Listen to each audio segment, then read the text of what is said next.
Hey, what's happening out there? This is Halftime Prep Talk.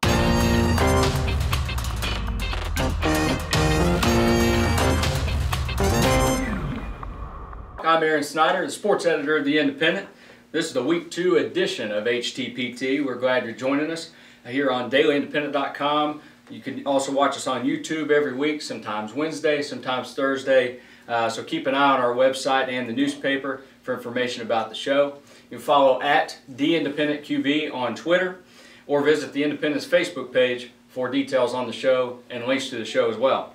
Today we'll be talking to some Russell Red Devils head football coach TJ Maynard and senior captains Landon Arnold, Logan Suman, and Bronson Kordzap. We'll do that here in a little bit, but right now I'm joined by sports writer Zach Clemmy, who's with us last week, and we're going to cut right to the chase, Zach, and we're going to do a rapid recap of last week's picks. With the cancellation of Ashland, Newport, Central Catholic, we both did pretty well along with Martin Maynard. We all went 2-0. Yeah. So it's going to be hard to match that. I have an eerie feeling, though, that our records won't stay perfect for very long. But let's go to our top 3 games of the week. This week, number 3, Rowan County at Lawrence County in Louisa. Rowan coming off an impressive effort against 6A school in George Rogers Clark, which you grew familiar with when you were working at Maysville. And they lost by just a touchdown last week. It's 21-14. And as for Lawrence, you know, I was talking to one of Boyd County's coaches the other day, and he was just so impressed with their athletes. Timmy Dalton is a great deep threat. Grant Kaiser's been played well at quarterback. So what are your thoughts here on the Rowan-Lawrence game this week? Well, I think you look around a very impressive effort, as you said, against GRC on Saturday. They ran the ball effectively. They're going to be in a little bit of flux at this point still because of the quarterback situation, quarterback injury, a knee thing, and Devin Helvey will step back into that position. They ran the ball effectively against Clark, which is something that Boyd County did against Lawrence County. So Rowan will have probably an opportunity to move the football. You look at Lawrence County, and they were able to throw the ball against Boyd, and Clark didn't try to throw the ball that much against Rowan, so it's kind of difficult to gauge Rowan's pass defense. But I think you look at it, Lawrence is at home. Lawrence has a lot of momentum built up, took a big lead against Boyd, and I think Boyd came back on him in the second half. I think probably want to go with Lawrence at home, but Rowan's off to an impressive start. Yeah. Probably make it interesting. It's always a good atmosphere in Louisa, you know, with Lawrence County. They run out of the doghouse, you know, it's real intimidating out there, and they really play well at home. So I'm going to go with Lawrence County as well. I think that their athletes might overwhelm Rowan just a little bit, just because, like you said, Rowan's might not be too familiar with stopping that potent of a passing attack. Number 2, Russell at Greenup County, the backyard brawl. Zach, you're still learning all the names of these rivalry games we have here. Right. But you'll be in Lloyd on Friday covering that game. So what do you think? You might want to stay out of trouble. But well, I'm trying to be careful. You know, TJ Maynard's coming in here, and he's a big dude, and I don't want to upset him. But you know, Greenup County played very impressively to get the win at Lewis County. It made a big defensive play late, and that's the kind of game that Greenup would have struggled to win last year. They lost a lot of close games. Impressive effort by Ryan Bird, and were able to pull it out at Mansburg. Kind of a difficult situation with the weather being what it was. So many lightning delays. Russell has not played, so it's kind of difficult to get a real gauge on them, and they'll be coming out. They'll throw the ball a lot more than they have in the past under Coach McGlone, and TJ Maynard is bringing that kind of that spread, some of the spread principles in. I think probably Russell goes on the road and pulls out a close one is what I'm thinking.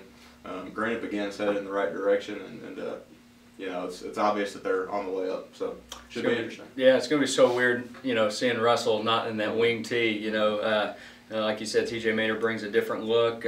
There is an excitement there at Russell. I think that Greenup County is going to be confident. You know, they're going to be coming in confident. You know, not only did they win last week, but they also played close with Russell last year. You talked about you know, the fact that they probably wouldn't have pulled that game out last year, and that was one of those that they didn't pull out. They lost to Russell 14-8. So they'll probably take those 2 things, and I'm sure that's what Chris Mullins is preaching all week. Hey guys, we can play with these guys. But in the end, I believe that Russell's going to be too much for them. I think you know, as we'll talk to a couple guys that we bring in here, a couple of real good defenders, I think they're going to be really good on defense. I think Russell will be. And I think it'll be a little too much for Greenup County, despite Ryan Bird, who did play well last week. Yeah. number one this week is Raceland Ashland. It's got to be, right? Yep. Finally, we do have the opener at Putnam Stadium. After the build-up last week, it was, oh my goodness, what a crazy situation that ended up being with the flooding of the stadium, and you know, they couldn't get the game rescheduled. Tried some different things, but it didn't work out. So we finally had the grand opener at Putnam Stadium this week.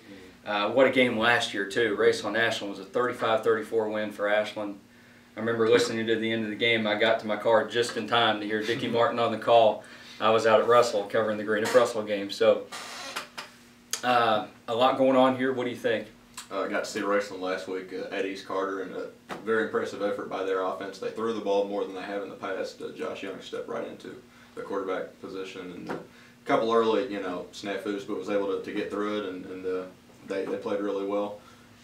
I think they're going to have to be more balanced in order to compete with Ashland and to try to win that game. They didn't run the ball a whole lot. It seemed like they were making a concerted effort to throw the ball in that game, and so it's difficult again you don't want to read too much into that. Ashland, again, we didn't get to see them. They beat Mason County in their scrimmage, which is an impressive performance. Mason's coming off a very good season. So it'll be interesting to see again what Ashland brings. I'm going to lean toward Ashland at home here. There's a lot going on, and it's still, they've got that whole extra week of pent-up kind of frustration almost at not being able to play last week, and they'll be very, very fired up. Raceland will be very fired up. As they always are when they go into Putnam Stadium. Yeah, Ashland, two excellent running backs, obviously, and then Hunter Prince can run the ball as well. So I think Raceland was able to keep Quentin Baker relatively bottled up last year, but Hunter Prince really hurt him on the ground, and that'll have to be a key for them. And it just remains to be seen if they can handle three solid running threats all in the same game. So lean toward Ashland at home.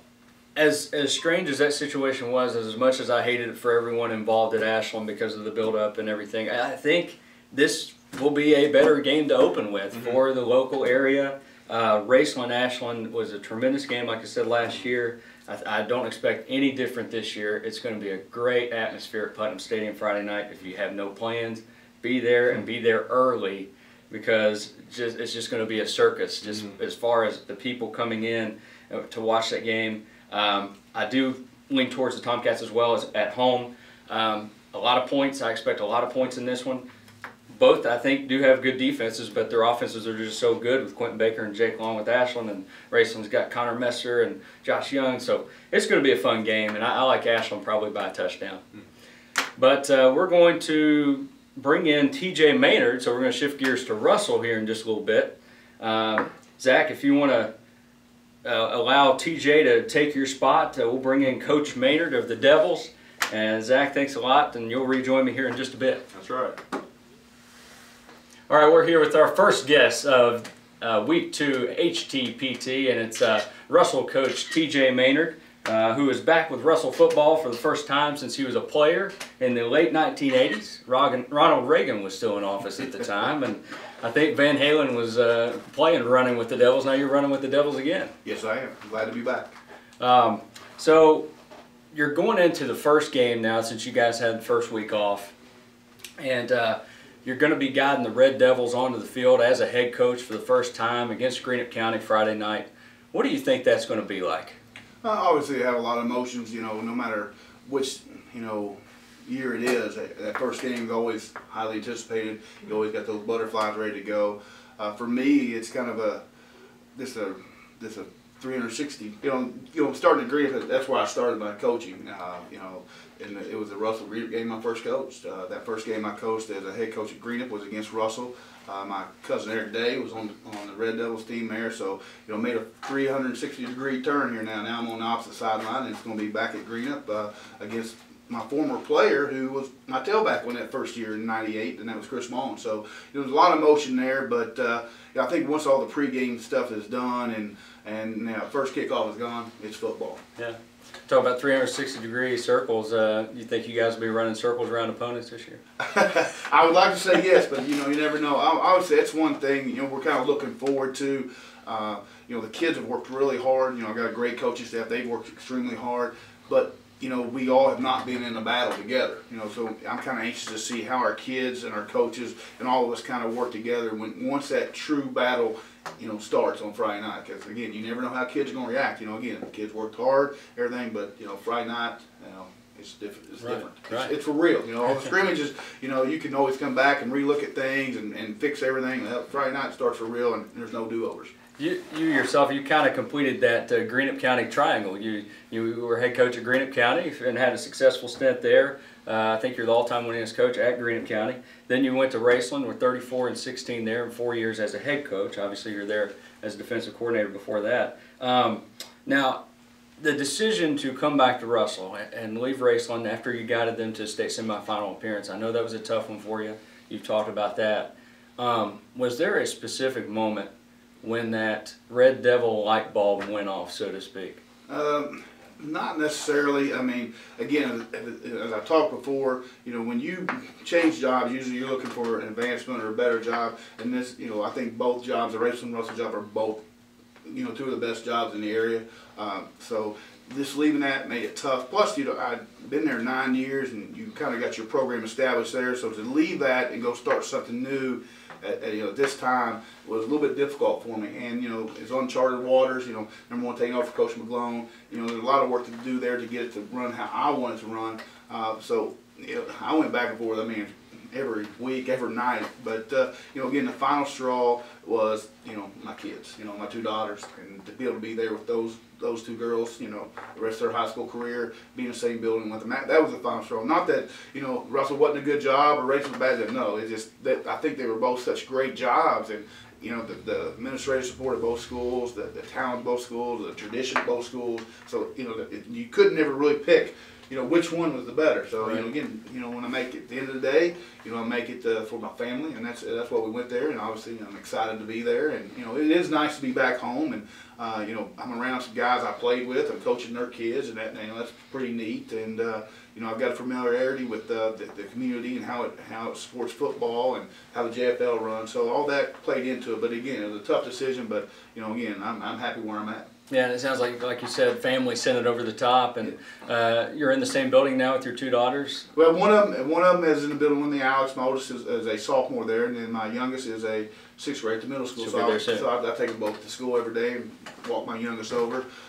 But again, it's just, you know, it's nice to come back home, obviously, but it was a tough decision. But you know, I'm excited for it, and I'm looking forward to the challenges. What's it like being, you know, right there near your daughters every day? It makes it nice. Sometimes I don't know if they think it's so nice, but no, it's nice that they, you know, if you got to go ask them a question or see them in the hall, because again, as I've talked before, if you're in this profession and you do it the right way, especially during the season, you know, it takes a lot of hours away from your family. So, you know, if I could steal a couple minutes or, you know, 5 minutes from my daughters during the day, it's great. Plus, after school, you know, they're both over in the field house, you know, waiting to get picked up. So they hang out with me there, and they get to hang out with the coaches. So it's pretty nice. Good, good. Now, you and Coach Michael Sammons at Raceland, you know, made the Russell-Raceland rivalry game happen again. It's going to be revived, but that's not going to happen this year. It'll be next year. Right. But the Rail City Bowl will be back. What was that process like? Was that something that you guys talked about right off the bat? Yeah, it was pretty simple. I mean, we both felt all along that it's a game that should have been played. You know, number one, you know, it's a good gate, good game. It's 2 minutes down the road, so you know, we were both in agreement that that's a game that should always been played. So obviously, when I took the job, that was one of the first things we did. You know, and he was always wanting to play. I want to play, and I told him we'll play as long as they want to play. There seems to be some maybe mixed expectations, you know, just as far as Russell this season from fans and you know, just people around the community. What do you expect, and what do you think fans should expect? Well, obviously, we expect to win every game. That's you know, our expectations. They won't change. You know, we want to win a district and compete for a region and a state championship every year. Obviously, with all the changes being made, you know, how fast can we make the transition? You know, that's going to be the question. Again, the kids have worked really hard. You know, they've really worked hard in the weight room all season. They're in better shape than they've ever been. You know, coaching staff is great. But again, like I told you earlier, we haven't been in that battle together yet. How are those kids going to respond? You know, come Friday night, we're in that battle. You know, that I don't know. They're in that aspect, they're untested. You know, at Raceland, being around there for 9 years, you knew who you could count on, who was going to be there on Friday night when it came game time and the battle got tough. You know, right now I'm sure still searching for that. And again, if any indication how they're working, I think they'll respond really well. Yeah. Well, we got 3 seniors waiting to come in here and take over for you on the hot seat. Those guys are Logan Suman, Landon Arnold, and Bronson Korza. Between those three guys, how important have they been in the development of the team throughout the preseason? Oh, they've been extremely important. As I told you before we came in here, since I got there April 1st, those three guys have been, our leaders. They've led in the weight room, they've led in practice, they've led on the hills, everywhere anything we've asked them to do. Those three guys have done everything we've asked. They haven't complained, they haven't moaned, groaned, or anything. They do it. So again, that's what you talk about, bringing guys up. That's why I want to bring those three. Again, not saying they're the only ones, but those are the three guys that stand out to me in our program so far of doing everything we ask them to do. Isn't that refreshing? I mean, as a new coach, new head coach, that is, coming in to have kids like that want to step up and want to lead. Absolutely, and not only wanting to step up and lead, but they're very talented too. So, I think Bronson and Landon both are all area players last year, and Logan definitely has that potential to be an all area player for us. But those are three guys that we can start our foundation with and build around with some of our younger skill kids that we have, and hopefully we have a successful year. Before we let you go, I got to ask you about your Kentucky Wildcats, a former lineman for the Wildcats. Got any predictions this year? Or hopes? Well, I'm hoping we win 5. I'm hoping we can get to 5. Now, I obviously love to see 6 and see them get to go a bowl game, but my trying to stay realistic too. Realistic or 5. Obviously, there's a lot of buzz around the program right now. I think Coach Stoops and staff have done a great job. Talent level is up, but at the same time, their recruiting class is, in the top 20 in the nation, but they're still number 10 in the SEC because that's such a tough conference. But I think, some things they're doing, I think if the Commonwealth give him time, I think we'll have a very competitive program. All right, Coach. Coach Maynard, again, our first guest on week 2 of HTPT. It's really great to have you down here. Thank you. Thanks a lot. All right, we're joined by Landon Arnold now, the Russell Red Devils, a senior left tackle and middle linebacker. He's a third-year starting offensive lineman and a second-year starting linebacker. Landon, it's good to have you. Good to be here. I want to ask, first of all, obviously you're part of a group that had to make a transition unlike any Russell group in over 35 years. It was 37 years to be exact that Coach McGlone was there. What was that transition like, and what's it been like with Coach Maynard? It was smoother than expected. I mean, when you get Coach Maynard in, it has to go quick and smooth. There's not really much transition time for you. So, what does he expect out of you right off the bat? What was your initial impression? Well, I mean, you could tell that he wanted everyone to be on the same page and everyone give 100% and just being there all the time and not missing or anything like that. So he pretty much demanded that from you from the get-go. Yeah, which was kicking the butt. I know you guys went through a lot of conditioning and things this summer, and with what you guys called hell on hills, but you survived that, and then do you feel like you're a better team for surviving that? Oh yeah, not even just conditioning wise, more of just a better team. Like it built us together. As far as last Friday night goes, you guys were open, so you guys were off on Friday. What did you guys do as players? I went to the Ironton Cold Grove scrimmage. A couple of us did. We got some pretty good information there. Yeah, and you get to see Ironton here in a few weeks. Yeah. What'd you gather about them? Well, with Ironton as always, they're always going to be solid. So I know Coach Maynard went and saw Greenup County. What has he told you guys about them? I know that's a team that played you guys close last year, 14-8. Yeah, they're definitely on the come up the past couple of years. They're right up there. Being off that first week, which you guys always are at Russell, how tough is it? Just the anticipation has been building all summer, and how much do you just want to get out there Friday? It kills you, just watching the game and not being able to get out there like last week. But with the rain, we might not get out there, and that would have just kind of made it worse. It's kind of a crazy weekend anyway, so hopefully the rain stays away, or at least the torrential rains this weekend. I got to ask you before we let you go about your parents. Both of them are dentists, so have you ever had a cavity? I think so, yeah. Did you get, were you grounded for that? Oh yeah, I was in big trouble. I didn't like that. Well, Landon, it was great to have you on. Good luck to Russell this year, and good luck to you. Thank you. Thanks. Bronson Korza joins us on the hot seat at HTPT. Bronson, it's great to see you. Good to have you down here. Thanks for having me. First of all, you're a linebacker and running back, and you've been a starter for how many years now? This will be my 3rd year. 3rd year starting, so you started as a sophomore? Yes. Being on, and I asked Landon the same thing, being on a team that had to go through a coaching transition for the first time in 37 years at Russell. Yeah. With Coach McGlone out. What were the players' reactions like when all that was happening?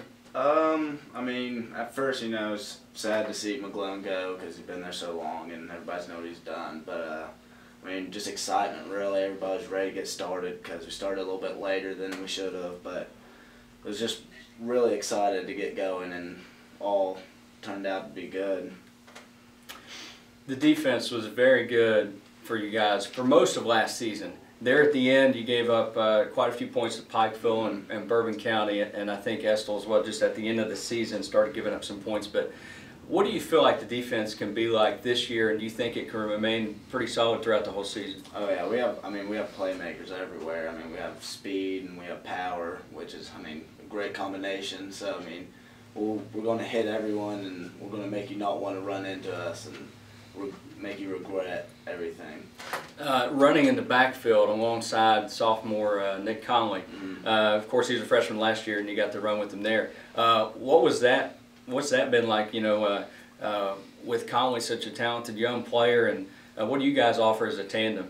Well, we have power and he has speed, and I like to lead block for him. He likes getting behind me and the lineman, and just he's so shifty. He can just be so quick and make a play out of anything, really. Is he more physical than most Oh, yeah. freshmen, sophomores are? Oh yeah, he's a lot more physical than you make him out to be, but he'll hit anyone, really. Yeah.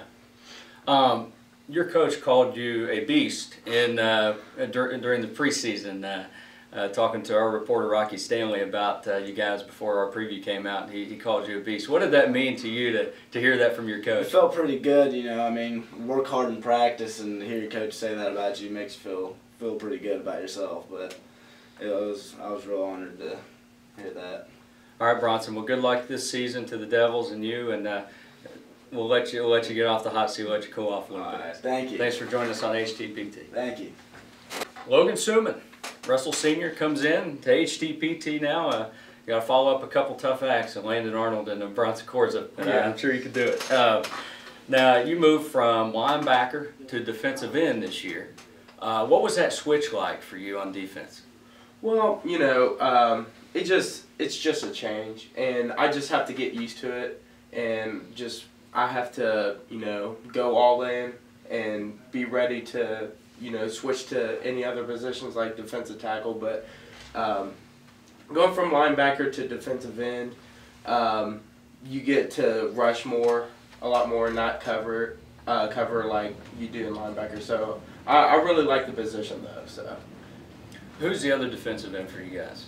We have Connor Sloan and Nick Pennington. Mm-hmm. What's it been like just as a role as a captain on this team?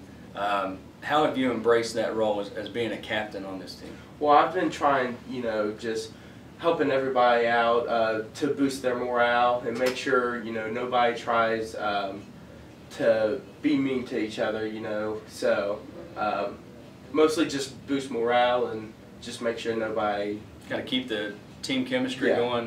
How do you feel, just as far as that goes, in that aspect, the team chemistry of this Devils team this year? Oh, I mean, it's been at an all-time high, I think, with Coach Maynard coming in, and we all have come together, especially during team camp. Even after Sam Smith passed away, we all came together even more close. And Sam Smith is the father of Sammy player Smith. Sammy Smith. yes, And what year is he? he's a junior. He's a junior. Yes. So, thinking back, you know, earlier in your career to, you know, freshman, sophomore year, and where you've gotten to now, what was that whole road like? Just getting to that point where you are a captain and you are a senior leader on this team. Well, I mean, it's just been a long process. I mean, just being a captain is just amazing feeling to my teammates pick me to become a captain. So I'm very glad that they picked me. Yeah. All right, we're going to let you off the hot seat. I was wondering, though, have you done the Ice Bucket Challenge yet? No, I have not. You haven't? Maybe we can bring a bucket of ice in here and cool off the seat. I'm just kidding. We won't do that to you yet, but not until you're challenged on Facebook. Yeah. I guess there's like 1.2 million users now I saw have been challenged on Facebook for the Ice Bucket Yeah. Challenge. So it's crazy. As far as the Devils go this year, I want to wish you the best of luck. Thank you. You guys got Greenup County Friday night. I'm sure you're excited to get out on the field. Yes, very excited to play against Greenup. All right. Thanks, Logan. All right, thank you. Great to have you. Rejoined by Zach Clemmy here at HTPT Week 2. I'm Aaron Snyder of The Independent, and we're going to talk a little bit about something we're going to add next week, actually. And throughout the week, you can do this. If you get on Twitter, and like I said, my handle is @DIndependentQB. And if you want to ask us any questions or have any comments for us, just include the hashtag HTPT. And we'll pick a couple out, maybe mention them on the show next week and answer your questions. HTPT again with the hashtag. That's, if you don't know, that's the number sign, the pound sign, for those that don't know Twitter too well yet. Another sports news, Zach, in volleyball, Raceland is looking virtually unbeatable in the area. And then West Carter's off to their best start in school history. So some exciting things going on there. I mean, whenever you talk volleyball, though, right now, it's Raceland in the 16th region. It's got to be the way they kind of, a scorched earth path almost to the region last year. Lost one match in the region, and East Carter gave them a good match on Monday night. But again, another sweep, and Raceland just brings so much back. Kimberly Williams and a lot of other kids that played last year, and they're going to be difficult to beat. They have 2 district matches this week with Russell and Greenup, so that'll give us another idea. And Russell had an impressive win over Ashland last week. So we'll find out more, I think, about Raceland and that district, which is traditionally maybe the strongest volleyball district in this region. We'll find out a lot about that this week. Yeah, and either way, the Raceland area is going to sell out of orange Tic Tacs because Jason Clark eats them all throughout the game. And then we got Elliott County Golf. They're scoring record rounds. They scored a 294 the other day at Hidden Cove. Steve Gilman's got a great team there. They could very well win the region. Ashland's going to be a good competition for them, among others. But and then it's early, but Russell's girls soccer team, they look like they can make another deep run. On the boys side, maybe Round County's a team to beat. With Justin Graham, who is the baseball area player of the year, he's also an excellent athlete in soccer. So I know you talked to some of the coaches in the area about boys soccer. What are kind of the expectations there? Well, I think everybody just talks about how deep Round is. They bring so much back from last year. They've won 13 district championships in a row, and they'll have to be the odds-on favorite to win another one. And East Carter loses a lot from last year. Boyd brings some people back. Ashland made it to the Elite Eight last year, and they have 8 starters to replace. But Coach Ken Wheeler is high on their junior class, and I think he feels like those are guys that were kind of bit players last year, but how they come along will have a big impact on the region. And Johnson Central down in the 15th, another Elite Eight team last year, lost by 1 goal to the eventual state runner-up. So they played at a very high level last year, and they're looking to do the same again. So there's some very, very high-level soccer being played in this area. Yeah. And cross-country season is going to be kicking into gear soon, so it's a great time if you're an area sports fan. If you're looking at ways to spend your evenings or weekends, you're never short of a solid sports option around here. Go watch these kids compete. They won't let you down. Until next time, we're the Men in Black. I'm Aaron Snyder, Zach Clemmy. This is Halftime Prep Talk, and come back for HTPT number 3 next week.